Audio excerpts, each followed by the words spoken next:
ವಾಹನ ಉರುಳಿ ಬಿದ್ದು ಕರುನಾಡಿನ 3 ಯೋಧರು ವೀರ ಮರಣವನ್ನ ಹೊಂದಿದ್ದಾರೆ. ಇವತ್ತು ತಾಯ್ನಾಡಿಗೆ ವೀರ ಪುತ್ರರ ಪಾರ್ಥಿವ ಶರೀರ ಆಗಮಿಸಿದ್ದು ಮಡಿದ ಯೋಧರಿಗೆ ಅಂತಿಮ ನಮನವನ್ನ ಸಲ್ಲಿಸಲಾಯಿತು.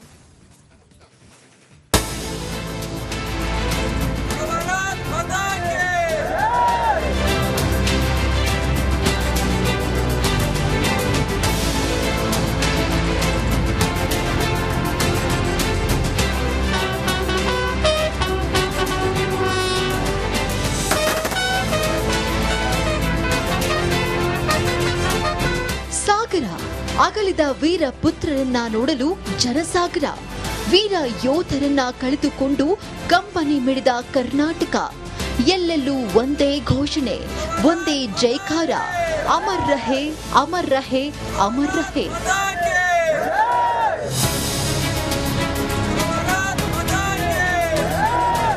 ಜಮ್ಮು ಕಾಶ್ಮೀರದ ಪೂಂಚ್ ಜಿಲ್ಲೆಯಲ್ಲಿ ಘನಘೋರ ದುರಂತ ಸಂಭವಿಸಿತ್ತು. 300 ಅಡಿಯ ಕಂದಕಕ್ಕೆ ಸೇನಾ ವಾಹನ ಉರುಳಿ ಬಿದ್ದು ಕರುನಾಡಿನ 3 ಯೋಧರು ಹುತಾತ್ಮರಾಗಿದ್ರು.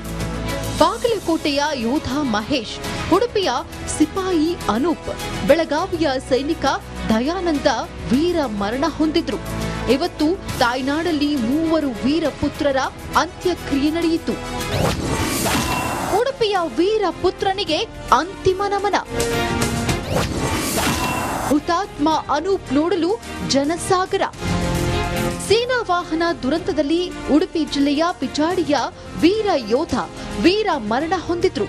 ಇಂದು ಬೆಳಿಗ್ಗೆ ಯೋಧ ಅನೂಪ್ ಪಾರ್ಥಿವ ಶರೀರ ಮಂಗಳೂರು ವಿಮಾನ ನಿಲ್ದಾಣಕ್ಕೆ ತಲುಪಿತು. ಸಂಸದ ಕೋಟಾ ಶ್ರೀನಿವಾಸ್ ಪೂಜಾರಿ ಅನೂಪ್ ಪಾರ್ಥಿವ ಶರೀರವನ್ನ ಸ್ವೀಕರಿಸಿದ್ರು. ತೆರೆದ ವಾಹನದಲ್ಲಿ ಮೆರವಣಿಗೆ ಮೂಲಕ ಪಾರ್ಥಿವ ಶರೀರವನ್ನ ಕುಂದಾಪುರದ ತೆಕ್ಕಟ್ಟೆಯಿಂದ ಬಿಜಾಡಿಗೆ ತರಲಾಯಿತು. ಮೆರವಣಿಗೆಯುದ್ದಕ್ಕೂ ಜನಸಾಗರವೇ ಹರಿದು ಬಂದಿದ್ದು ವೀರಪುತ್ರನಿಗೆ ಪುಷ್ಪ ನಮನ ಸಲ್ಲಿಸಿದ್ರು. ಹುತಾತ್ಮ ಅನೂಪ್ ಪೂಜಾರಿಯನ್ನ ನೋಡುತ್ತಿದ್ದಂತೆ ಕುಟುಂಬಸ್ಥರ ಆಕ್ರಂದನ ಮುಗಿಲು ಮುಟ್ಟಿತ್ತು. ಪತ್ನಿ ಮಂಜುಶ್ರೀ, ತಾಯಿ ಚಂದು ಪೂಜಾರ್ತಿ ಕಣ್ಣೀರು ಕರುಳು ಹಿಂಡುವಂತಿತ್ತು.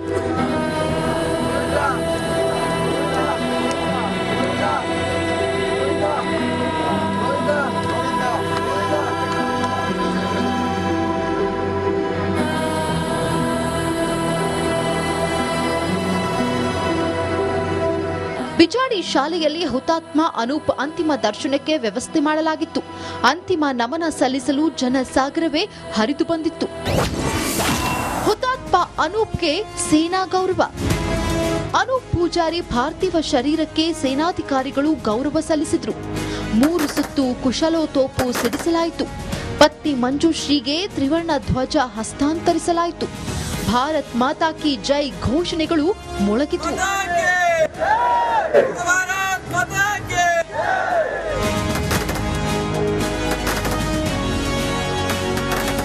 ಕರುನಾಡಿನ ವೀರಪುತ್ರ, ಉಡುಪಿ ಹೆಮ್ಮೆಯ ಹುಡುಗ ಹುತಾತ್ಮ ಅನೂಪ್ ಪೂಜಾರಿ ಪಂಚಭೂತಗಳಲ್ಲಿ ಲೀನರಾದ್ರು. ಹರೀಶ್ ಪಾಳೆಚಾರ್, ರಿಪಬ್ಲಿಕ್ ಕನ್ನಡ, ಉಡುಪಿ.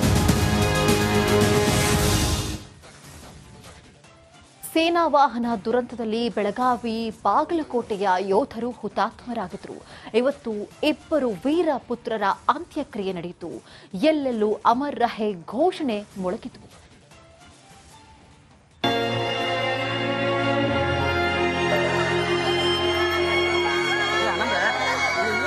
ಮೌನ.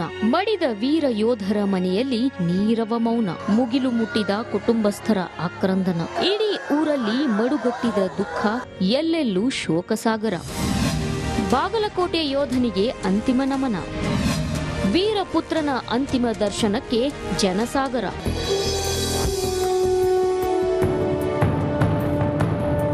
ಜಮ್ಮು ಕಾಶ್ಮೀರದ ಪೂಂಚ್ ಜಿಲ್ಲೆಯಲ್ಲಿ ನಡೆದ ಸೇನಾ ವಾಹನ ದುರಂತದಲ್ಲಿ ಕರುನಾಡಿನ 3 ಯೋಧರು ಪ್ರಾಣ ತೆತ್ತಿದ್ದಾರೆ. ಬಾಗಲಕೋಟೆಯ ಯೋಧ ಮಹೇಶ್, ಬೆಳಗಾವಿಯ ಸೈನಿಕ ದಯಾನಂದ್ ವೀರಮರಣ ಹೊಂದಿದ್ದಾರೆ.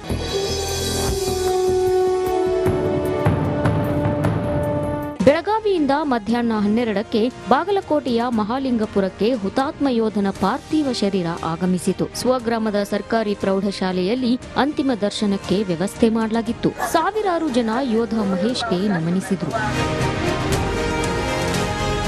ಮಹೇಶ್ ಪಾರ್ಥಿವ ಶರೀರ ನೋಡುತ್ತಿದ್ದಂತೆ ಕುಟುಂಬಸ್ಥರ ಕಣ್ಣೀರ ಕೋಡಿಯೇ ಹರಿಯಿತು. ಪತ್ನಿ, ತಾಯಿ, ಅಜ್ಜಿ ಎದೆ ತಲೆ ಬಡಿದುಕೊಂಡು ಕಣ್ಣೀರು ಹಾಕಿದ್ರು.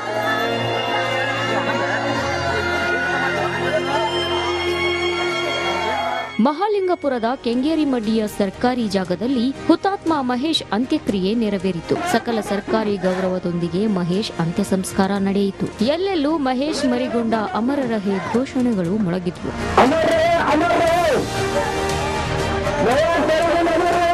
ಸೇನಾ ವಾಹನ ದುರಂತದಲ್ಲಿ ಬೆಳಗಾವಿಯ ಯೋಧ ದಯಾನಂದ್ ಹುತಾತ್ಮರಾಗಿದ್ರು. ಬೆಳಗಾವಿ ತಾಲೂಕಿನ ಸಾಂಬ್ರಾ ಗ್ರಾಮದ ರುದ್ರಭೂಮಿಯಲ್ಲಿ ವೀರಪುತ್ರ ದಯಾನಂದ್ ಅಂತ್ಯಕ್ರಿಯೆ ನಡೆಯಿತು. ಸಕಲ ಸರ್ಕಾರಿ ಗೌರವಗಳೊಂದಿಗೆ ಹುತಾತ್ಮ ಯೋಧನಿಗೆ ಅಂತಿಮ ನಮನ ಸಲ್ಲಿಸಲಾಯಿತು. ಭಾರತ ಮಾತಾ ಕಿ ಜೈ ಘೋಷಣೆಗಳು ಮುಗಿಲು ಮುಟ್ಟಿದ್ವು. Bureau report, Republic Kannada. ವಾಹನ ಉರುಳಿ ಬಿದ್ದು ಕರುನಾಡಿನ 3 ಯೋಧರು ವೀರ ಮರಣವನ್ನ ಹೊಂದಿದ್ದಾರೆ. ಇವತ್ತು ತಾಯ್ನಾಡಿಗೆ ವೀರ ಪುತ್ರರ ಪಾರ್ಥಿವ ಶರೀರ ಆಗಮಿಸಿದ್ದು ಮಡಿದ ಯೋಧರಿಗೆ ಅಂತಿಮ ನಮನವನ್ನ ಸಲ್ಲಿಸಲಾಯಿತು.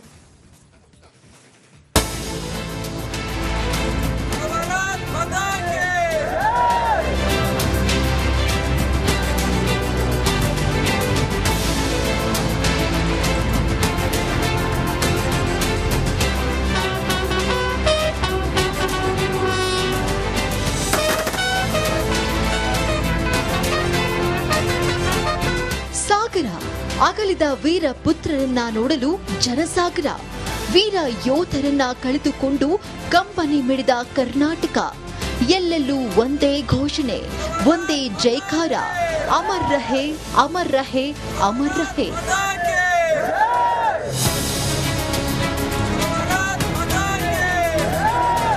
ಜಮ್ಮು ಕಾಶ್ಮೀರದ ಪೂಂಚ್ ಜಿಲ್ಲೆಯಲ್ಲಿ ಘನಘೋರ ದುರಂತ ಸಂಭವಿಸಿತ್ತು. 300 ಅಡಿಯ ಕಂದಕಕ್ಕೆ ಸೇನಾ ವಾಹನ ಉರುಳಿ ಬಿದ್ದು ಕರುನಾಡಿನ 3 ಯೋಧರು ಹುತಾತ್ಮರಾಗಿದ್ರು. ಬಾಗಲಕೋಟೆಯ ಯೋಧ ಮಹೇಶ್, ಉಡುಪಿಯ ಸಿಪಾಯಿ ಅನೂಪ್, ಬೆಳಗಾವಿಯ ಸೈನಿಕ ದಯಾನಂದ ವೀರ ಮರಣ ಹೊಂದಿದ್ರು. ಇವತ್ತು ತಾಯ್ನಾಡಲ್ಲಿ 3 ವೀರ ಪುತ್ರರ ಅಂತ್ಯಕ್ರಿಯೆ ನಡೆಯಿತು. ಉಡುಪಿಯ ವೀರ ಪುತ್ರನಿಗೆ ಅಂತಿಮ ನಮನ. ಹುತಾತ್ಮ ಅನೂಪ್ ನೋಡಲು ಜನಸಾಗರ. ಸೇನಾ ವಾಹನ ದುರಂತದಲ್ಲಿ ಉಡುಪಿ ಜಿಲ್ಲೆಯ ಪಿಚಾಡಿಯ ವೀರ ಯೋಧ ವೀರ ಮರಣ ಹೊಂದಿದ್ರು. ಇಂದು ಬೆಳಿಗ್ಗೆ ಯೋಧ ಅನೂಪ್ ಪಾರ್ಥಿವ ಶರೀರ ಮಂಗಳೂರು ವಿಮಾನ ನಿಲ್ದಾಣಕ್ಕೆ ತಲುಪಿತು. ಸಂಸದ ಕೋಟಾ ಶ್ರೀನಿವಾಸ್ ಪೂಜಾರಿ ಅನೂಪ್ ಪಾರ್ಥಿವ ಶರೀರವನ್ನ ಸ್ವೀಕರಿಸಿದ್ರು. ತೆರೆದ ವಾಹನದಲ್ಲಿ ಮೆರವಣಿಗೆ ಮೂಲಕ ಪಾರ್ಥಿವ ಶರೀರವನ್ನ ಕುಂದಾಪುರದ ತೆಕ್ಕಟ್ಟೆಯಿಂದ ಬಿಜಾಡಿಗೆ ತರಲಾಯಿತು. ಮೆರವಣಿಗೆಯುದ್ದಕ್ಕೂ ಜನಸಾಗರವೇ ಹರಿದು ಬಂದಿದ್ದು ವೀರಪುತ್ರನಿಗೆ ಪುಷ್ಪನಮನ ಸಲ್ಲಿಸಿದ್ರು. ಹುತಾತ್ಮ ಅನೂಪ್ ಪೂಜಾರಿಯನ್ನ ನೋಡುತ್ತಿದ್ದಂತೆ ಕುಟುಂಬಸ್ಥರ ಆಕ್ರಂದನ ಮುಗಿಲು ಮುಟ್ಟಿತ್ತು. ಪತ್ನಿ ಮಂಜುಶ್ರೀ, ತಾಯಿ ಚಂದು ಪೂಜಾರ್ತಿ ಕಣ್ಣೀರು ಕರುಳು ಹಿಂಡುವಂತಿತ್ತು.